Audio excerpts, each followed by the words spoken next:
Good morning all, welcome back to Sew Granny Sew. We are working on our 12 days of Christmas and today is day number 9, so this will be a whole new ornament today. So I have a little bit of an announcement to make first. Let you know that we're going to be going away out of state actually this weekend for a couple days. So I will be doing day number 10 on Tuesday, just to give you a heads up. So we do have Monday off, which is Sunday, Monday recording time. So we are going to go ahead and jump into this ornament. We are going to make a candy cane today, but I'm going to do a striped candy cane, and instead of just red and white, we are going to work some blue and gold in it as well. So what we are going to do is take our fabric, and this is a little over 3 inches, so I'm going to do about 1.5 inches per stripe, and we'll just cut that down. And they don't have to be the same size. We're just going to leave that other one that size that it is. And if you have scraps laying around already cut, you know, inch and a half, whatever, go ahead and use those up. So then we're going to go ahead and I'm going to do this one at it looks to be about 2.5 inches. Well, nope, 2.25. And we're going to leave it at that size at 2.25. So we'll go ahead and cut that one.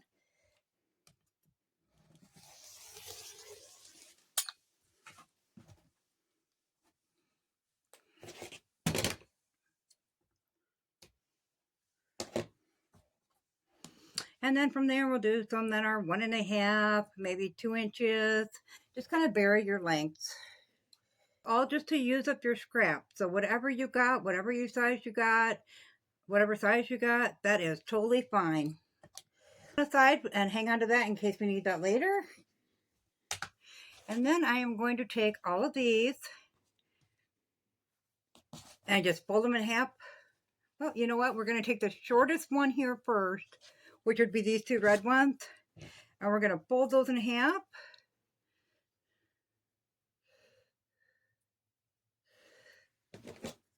And cut them right on that fold.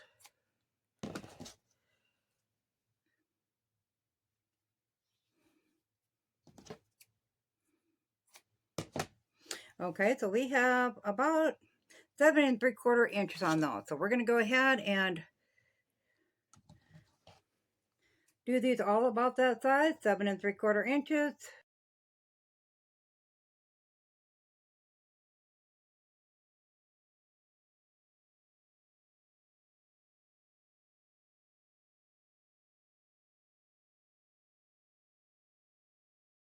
Okay. So we're making a candy cane that's striped today. So we'll go ahead and we'll start with one of them. And then one of those. Maybe put a narrow one of these in.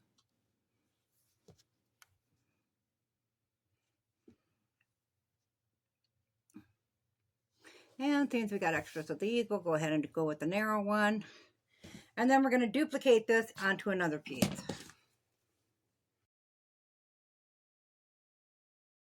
Okay, so once we got those 2 laid out like we want them, we're going to go ahead, we're going to flip that first one over, line up that end and that side, throw a pin in there. And we're just going to take a 1/4 inch seam all the way along that. And then we'll do the same with this. I'm going to chain stitch mine, so I'm going to go ahead and line up all of them where I need them at, that I can get lined up and run them all through at the same time of sitting there.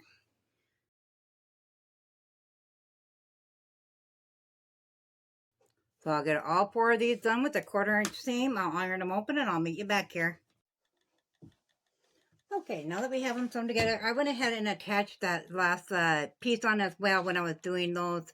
So we have a set of 2 and a set of 3 for each piece. So we'll go ahead and we will get those ironed flat.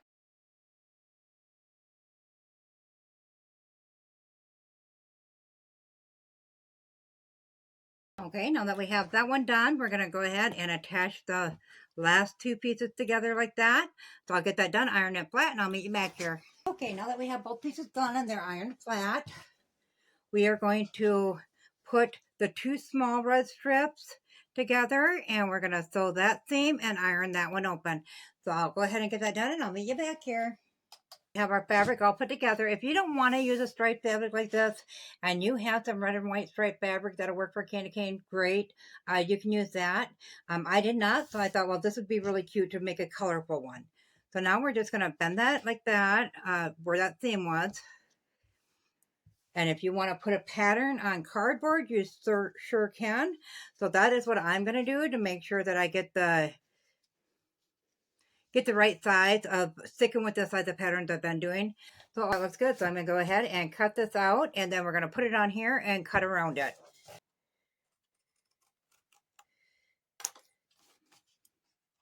And we can always adjust if we need to during the point of sewing. You don't need to take a seam in or let a seam out a little more.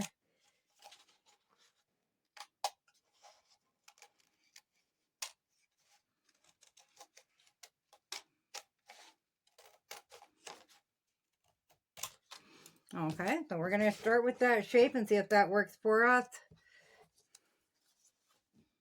Then we will just take it onto there. And I want to make sure I get this top edge. I don't know if you can see that. The top edge of the candy cane, because we can just leave it sewn already. I'm going to line up with that seam there. I'm going to pin this on. Okay, then we'll just cut around our pattern.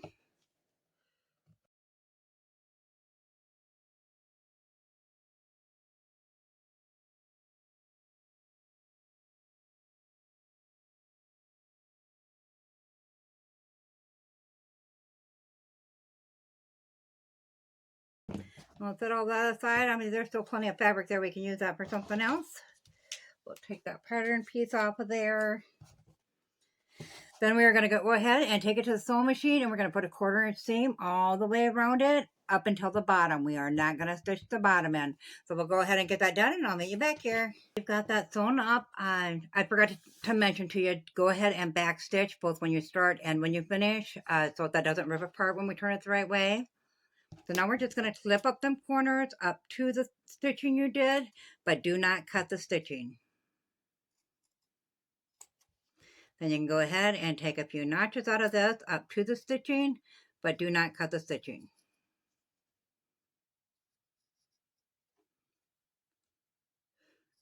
If you don't want to take the notches, you can always just cut into it. I do it when it's a tight circle like this. I go about every 1/4 inch and cut that in to make sure that it lays nice and flat when you turn it the right way.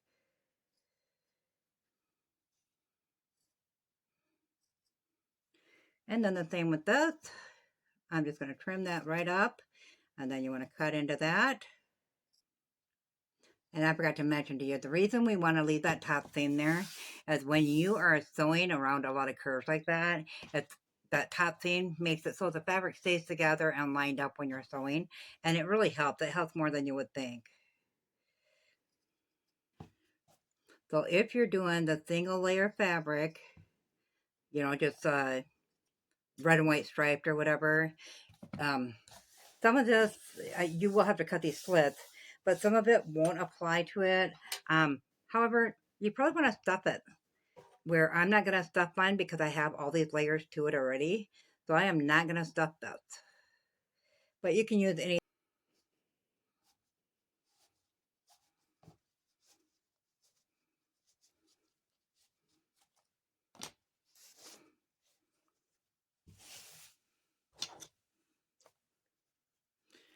Okay, then you just take that through there. Poke out those edges as much as you possibly can. A chopstick would probably work better, but I'm okay with using this. And once again, you want to go on this side and do that same thing along that edge.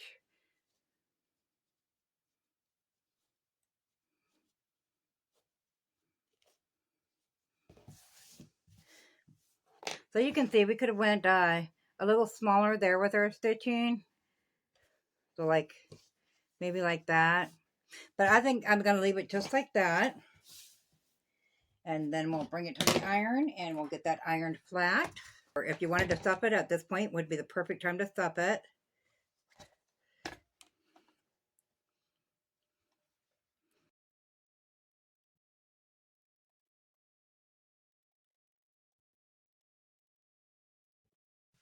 Okay, then at the end here, I'm just going to trim mine down to get a nice straight edge on that and get all that fraying fabric away. Then turn that over about a 1/4 inch. And at this point, we're going to iron that flat. Make sure it's nice and lined up there. So at this point, you can either stitch by hand, so it's a slip stitch and you don't see it. I'm just going to sew it up with the sewing machine. Not a big deal to me. And then we will come back and we will attach the ribbon. I went ahead and stitched that closed, and then I didn't like the white stitching showing up. So then I found this really cute little stitch on there. I want to make sure you're seeing that. It's like a snowflake. So I thought, how perfect is that? So I went ahead and went all the way along just to the very edge, and then I went over with a snowflake stitch all the way around it. And while I did that, I went ahead and attached the ribbon. So I think we can get our shape better, you know, make this a little bit longer, make this a little bit narrower. But overall, really good use of scraps. This would be really cute made into something else. I think I'm going to make that extra fabric I got into something else because that is adorable. So you'll have to let me know what you think in the comments below, guys. As always, guys, if you found this video useful, go ahead and give it a big thumbs up. It really helps our channel grow. If you haven't subscribed yet, go ahead and click that subscribe button because we'd love to have you here at Sew Granny Sew. Thanks all. Have a good day. Bye.